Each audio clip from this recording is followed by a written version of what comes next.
Welcome to মৌলিস daily. আজ আমি আপনাদের সঙ্গে শেয়ার করছি চিকেন কিমার রেসিপি।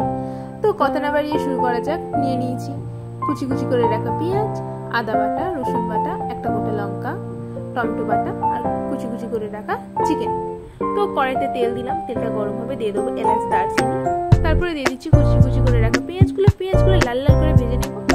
তারপরে দিলাম রসুন বাটার পরে পড়ে গেল আদা বাটার পরে পড়ে গেল মশলাগুলো ভালো করে নাড়াচাড়া করে নেবো। দিয়ে দেবো টমেটো বাটা দিয়ে তারপরে একটু নাড়াচাড়া করে দিয়ে দেবো মশলা ধোয়া জলটা দিয়ে ভালো করে নাড়াচাড়া করে মশলা থেকে যতক্ষণ না তেল বেরোচ্ছে নাড়াচাড়া করে নেবো। তেল বেরোনোর পরে দিয়ে দিচ্ছি কুচি কুচি করে রাখা চিকেনগুলো ভালো করে মশলার সঙ্গে মিশিয়ে নেবো।